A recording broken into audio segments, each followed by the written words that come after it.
یا ایھا الناس، اے لوگو، ان کنتم فی ریب، اگر تمہیں شک ہے، من البعث، موت کے بعد دوبارہ اٹھائے جانے کے بارے میں، فإنا خلقناکم من تراب، تو بے شک ہم نے تمہیں مٹی سے بھی تو پیدا کیا، ثم من نطفۃ، اس کے بعد نطفے سے، منی کے نطفے سے، اور یہ منی بھی جو ہے، یہ جو انسان کے جسم میں بنتی ہے، وہ اس مٹی کی خوراک کی وجہ سے بن رہی ہوتی ہے، خوراک جو انسان کھاتا ہے وہ مٹی سے آتی ہے، تو انڈائریکٹلی انسان بھی مٹی میں سے ہی بن رہا ہے۔ ثم من علقۃ، اس کے بعد علقہ، علقہ کی شکل میں تمہیں ماں کے پیٹ کے اندر رکھا، اور علقہ کی میں ایکسپلینیشن کر چکا ہوں، لیچ لائک سبسٹینس، جوک کی شکل کا ایک سبسٹانس جو کہ یوٹرس کے ساتھ چپکا ہوا تھا۔ ثم من مضغۃ، اس کے بعد بوٹی کی شکل بنا دی، اور بوٹی بھی چبائی ہوئی بوٹی، ایگزیکٹ یہ شکل ہے، اگر بوٹی چبا کے پھینکی جائے نا، اس پہ جس طریقے سے دانتوں کا امپریشن بنا ہوتا ہے نا، اس شکل کا ہوتا ہے بچہ جب کہ ایمبریونک سٹیج پہ ہوتا ہے۔ مخلقۃ و غیر مخلقہ، تخلیق بعض مکمل ہوئی اور بعض نامکمل، یعنی وہ جو بوٹی ہے پھر اس میں سے جو ہے نا ہلکا ہلکا بوٹی میں سے کچھ امپریشنز نکلنے شروع ہوتے ہیں، کہ یہاں پہ پھر تھوڑے عرصے بعد پتا چلتا ہے اچھا یہاں سے اس کے جو ہے وہ بازو بن رہے ہوں گے، یہاں سے ٹانگیں بن رہی ہوں گی، اور پھر آنکھ کا جو معجزہ ہے وہ تو بڑا الٹیمیٹ ہے، آنکھ کے سوراخ ہی ہوتے ہیں، اچانک آنکھ جو ہے نمودار ہوتی ہے، وہ خدا کی طرف سے اسپیشل ہے، اور سائنس پریشان ہے کہ یہ تو شیشے کی بنی ہوئی چیز ہے، اور بوٹی کا دور دور تک شیشے کے ساتھ کوئی تعلق ہی نہیں ہے، یہ آنکھیں کہاں سے آ جاتی ہیں؟ یہ اللہ تعالیٰ کا بہت بڑا معجزہ ہے۔ آخری وقت تک یہ آنکھیں جو ہے ان کا سوراخ رہتا ہے، اچانک پھر یہ نمودار ہوتی ہے۔ تو وہ ایسی بوٹی کی جس کی کچھ تخلیق ہوئی ہوئی تھی اور بعض جو ہے وہ نہیں ہوئی ہوئی تھی، لِنُبَيِّنَ لَكُمْ، تاکہ ہم کھول کر یہ بات تمہارے سامنے لے آئیں، یعنی ہم تمہارے خالق ہیں۔ وَنُقِرُّ فِي الْأَرْحَامِ، اور ہم تمہیں رحم مادر میں رکھتے ہیں، یوٹرس میں رکھتے ہیں، مَا نَشَاءُ إِلَىٰ أَجَلٍ مُّسَمَّىٰ، جب تک ہم چاہتے ہیں ایک مقررہ مدت تک کے لیے، اور وہ ہر ایک کے لیے مختلف ہے، انسان کے لیے 9 مہینے ہے، ہاتھی کے لیے 22 مہینے ہے، خرگوش کے لیے 1 مہینہ ہے، اگر آپ بیکٹیریاز کو دیکھیں ان کی ریپروڈکشن جو ہے وہ سیکنڈز میں ہونی ہوتی ہے، یہ اللہ کی حکمت ہے کہ اس کو کس طریقے سے چلانا ہے۔ ثم نخرجکم طفلا، اس کے بعد ہم تمہیں نکالتے ہیں بچہ بنا کر، ثم لتبلغوا اشدکم، اور اس کے بعد ہم تمہیں جوانی کی حد تک پہنچا دیتے ہیں، ومنکم من یتوفا، اور بعض تم میں سے ایسے ہیں جو پہلے ہی فوت ہو جاتے ہیں، یعنی جوانی تک بھی نہیں پہنچتے، ومنکم من یرد الی ارذل العمر، اور تم میں سے بعض ایسے ہیں جو رذیل عمر، نکمی عمر، بڑھاپے کی عمر تک لوٹائے جاتے ہیں، یعنی آپ سمجھ لیں ابو 80-90، لِكَيْ لَا يَعْلَمَ مِن بَعْدِ عِلْمٍ شَيْئًا، تاکہ وہ بہت کچھ جاننے کے باوجود کچھ نہ جان سکے، یعنی بڑے بڑے فلاسفر جب بڑھاپے کی عمر کو پہنچتے ہیں نا، ان کو بنیادی باتیں بھی یاد نہیں رہتی ہیں۔ وہ لوگ جو اپنی جوانی کے اندر، یعنی دنیا میں لوگ ان کی مثالیں دیتے ہیں ان کی عقل کی اور فطانت کی، بڑھاپے میں بالکل بچوں والی حرکتیں شروع کر دیتے ہیں۔ یہ دنیا میں اللہ تعالیٰ نے کس پرسی انسان کو دکھا دی کہ انسان کتنا کمزور ہے، یعنی انسان ایسے انسان کو کہ امین احسن اسلائی صاحب کے بارے میں ڈاکٹر اسرار صاحب نے کہا، اتنے بڑے وہ فلاسفر، اتنے بڑے تھنکر اور اتنے بڑے قرآن کے مفسر، کچھ معاملات میں ہمیں اختلاف ہے لیکن بہرحال وہ غامدی صاحب اور ڈاکٹر اسرار دونوں کے استاد ہیں، قرآن کے حوالے سے ان کی خدمت اور تدبر القرآن جو ہے بہت بڑی خدمت ہے، یعنی مولانا مودودی کی تفہیم القرآن میں بھی جو کچھ چیزوں کی تشنگی تھی وہ آپ کو تدبر القرآن میں مل گئی۔ ڈاکٹر اسرار صاحب کہتے ہیں میں جب ان کو آخری وقت میں ملنے کے لیے گیا تو ان کی حالت بالکل یہی ہو چکی ہوئی تھی، اور میں حیران ہوا کہ یہ شخص جس کے پائے کا کوئی تھنکر نہیں تھا، کوئی مفسر نہیں تھا، جب میں اس سے پڑھا کرتا تھا، اور اب بالکل یہ بچوں والی حرکتیں، جب اس شخص کو انسان دیکھتا ہے نا اس حالت میں، پھر انسان کو یقین آتا ہے کہ انسان کی کوئی اوقات نہیں ہے۔ وَتَرَى الْأَرْضَ حَامِدَةً، اور تم دیکھتے ہو کہ زمین بالکل خشک ہوتی ہے، فَإِذَا أَنزَلْنَا عَلَيْهَا الْمَاءَ، اور جب ہم اس کے اوپر پانی نازل کرتے ہیں، اهْتَزَّتْ، تو وہ تر و تازہ ہو جاتی ہے، وربت، اور پھولتی ہے، وَأَنبَتَتْ اور اگاتی ہے من کل زوج بہیج رونق افروز ہر قسم کی جوڑوں کی شکل میں زمین سے چیزیں اگانا شروع کر دیتی ہے. یعنی یہ جس طریقے سے اللہ تعالیٰ نے زمین سے ان پودوں کو اگایا ہے اسی طریقے سے اللہ تعالیٰ نے ایمبریو کو ماں کے پیٹ کے اندر جو ہے وہ پورا بچہ بنایا. یہ وہ لائف سائیکل. ذَلِكَ بِأَنَّ اللَّهَ هُوَ الْحَقِّ یہ اس لیے کہ بے شک اللہ جو ہے وہ حق ہے. وَأَنَّهُ يُحْيِي الْمَوْتَى اور یہ اس لیے کہ بے شک اللہ تعالیٰ مردوں کو زندہ کرے گا. وَأَنَّهُ عَلَىٰ كُلِّ شَيْءٍ قَدِيرٌ اور یہ کہ اللہ تعالیٰ ہر چیز پر قادر ہے. اللہ تعالیٰ یہ مثالیں اس لیے بیان کر رہا ہے ہیومن لائف سائیکل کی اور پلانٹ کی کہ اللہ تعالیٰ مرنے کے بعد اس طریقے سے انسانوں کو زندہ کر لے گا. اور زندہ کرنا کس لیے ہے؟ کیا صرف یہ کوئی اگلی زندگی شروع ہونی ہے کہ ادھر بھی اس طریقے سے موجیں مارنی ہے؟ اس طریقے سے نہیں ہونا. حساب و کتاب کے بعد وہ کیا وَأَنَّ السَّاعَةَ آتِيَةٌ لَا رَيْبَ فِيهَا اور بے شک یہ کہ قیامت کے دن کی گھڑی قائم ہونے والی ہے کوئی شک نہیں اس میں. وَأَنَّ اللَّهَ يَبْعَثُ مَن فِي الْقُبُورِ اور بے شک اللہ تعالیٰ اٹھائے گا ان کو جو قبروں میں ہے. یعنی یہ ہم ساری مثالیں اس لیے بیان کر رہے ہیں کہ مردے بھی قبروں سے اٹھائے جائیں گے. یعنی آخرت کی تیاری شروع کر دو. وَمِنَ النَّاسِ مَن يُجَادِلُ فِي اللَّهِ بِغَيْرِ عِلْمٍ اور لوگوں میں ایسے لوگ بھی ہیں جو بغیر علم کے اللہ تعالیٰ کے بارے میں جھگڑا کرتے ہیں. ولا ہدا اور ہدایت کے بغیر. ولا کتاب منیر اور کسی روشن کتاب کے بغیر. یعنی ہمیں سنا کے سننی جس کو میں کہتا ہوں ٹونی پڑھا کے سننی نہیں. یعنی بغیر دلیل کے اللہ تعالیٰ کے بارے میں عقائد. میں نے پچھلی دفعہ بھی بتایا تھا وہ جی دیکھیں جی وزیر اعظم تک کوئی ڈائریکٹ نہیں پہنچ سکتا. پہلے کونسلر تک پہنچیں گے پھر MNA تک پھر جناب آپ ڈائریکٹ. اللہ کے لیے مثالیں بیان کرتے ہیں کوئی اس کی دلیل کوئی دلیل نہیں. اللہ تو کہتا ہے کہ وَإِذَا سَأَلَكَ عِبَادِي عَنِّي فَإِنِّي قَرِيبٌ اے نبی جب میرے بندے آپ سے میرے بارے میں پوچھیں آپ فرماؤ میں بالکل تمہارے قریب ہوں. اجیب الدعوۃ الداعی اذا دعان ہر پکارنے والے کی پکار سنتا ہوں جب وہ مجھے پکارتا ہے.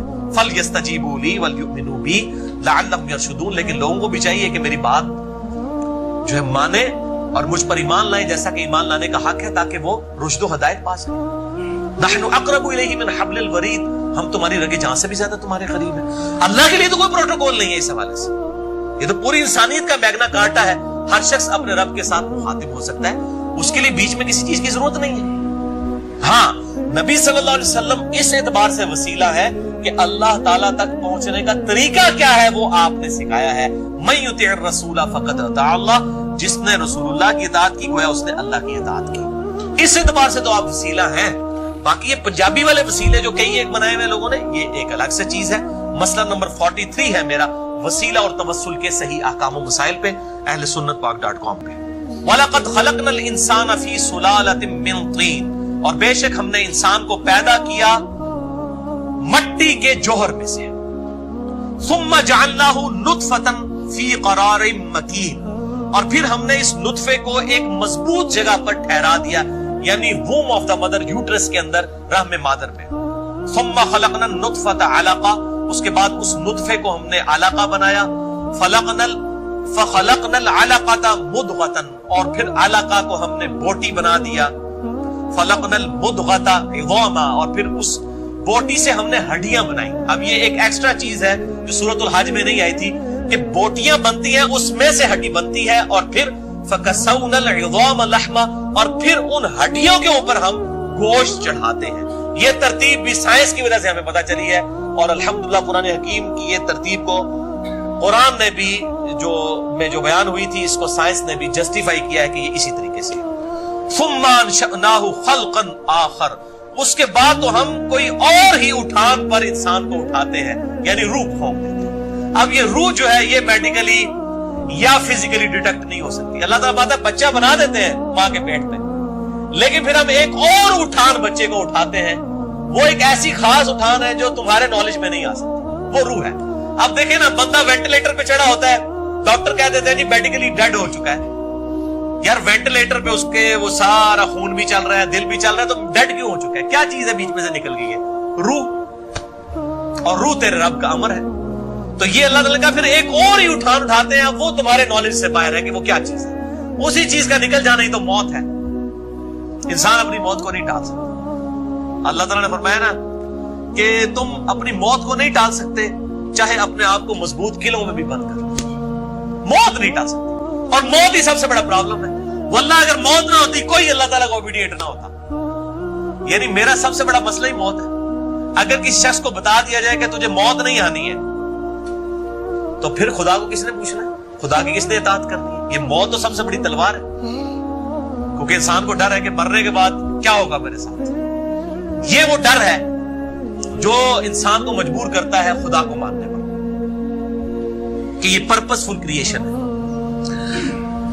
فتبارک اللہ احسن الخالقین, تو کتنی برکت والا ہے وہ اللہ جو اتنی بہترین خلقت فرمانے والا ہے, سب سے بڑھ کر بہتر تخلیق فرمانے والا ہے.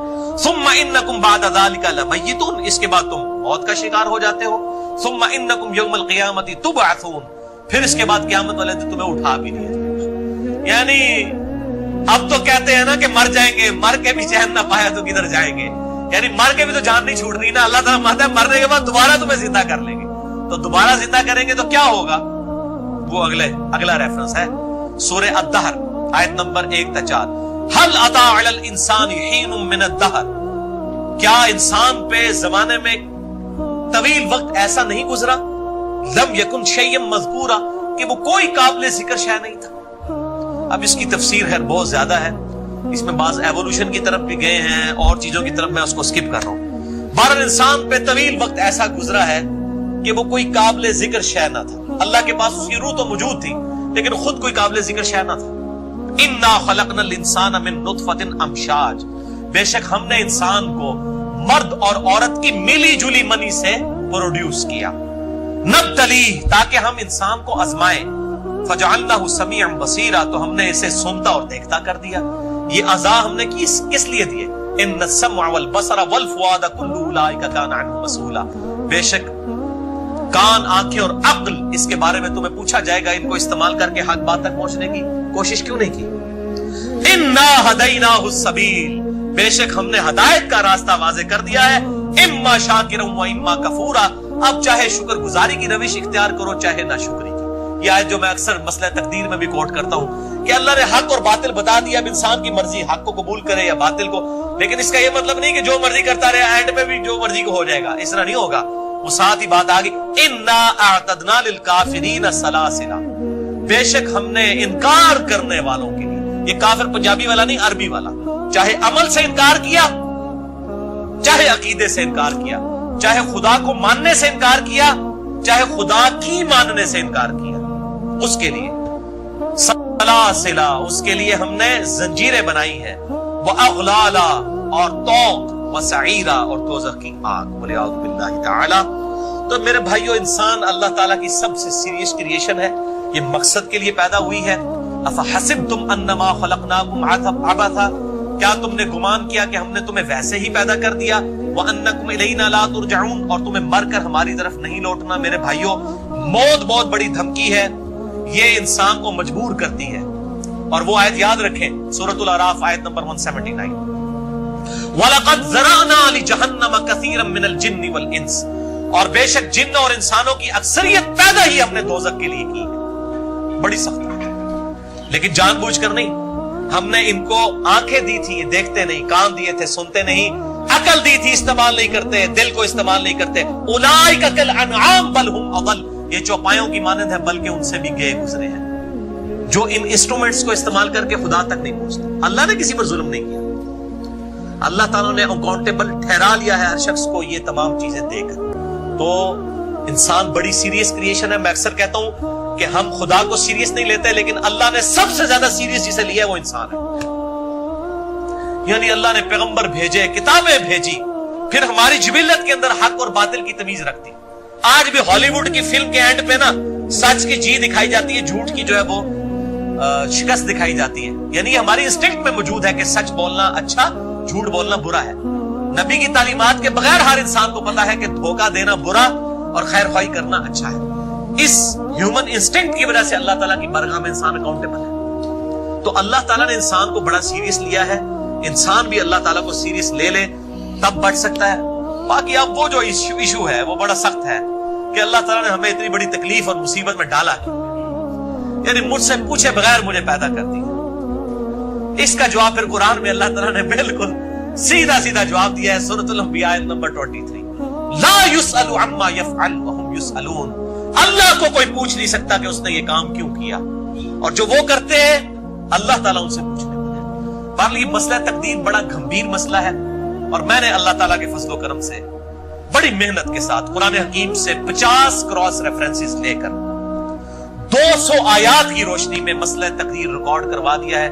6.5 گھنٹے کے اندر میرے 4 لیکچرز ہیں، مسئلہ نمبر 103، 104A، 104B اور C، مسئلہ تقدیر اور انسان کی پیدائش کا مقصد کیا ہے، قرآن حکیم کی آیات کی روشنی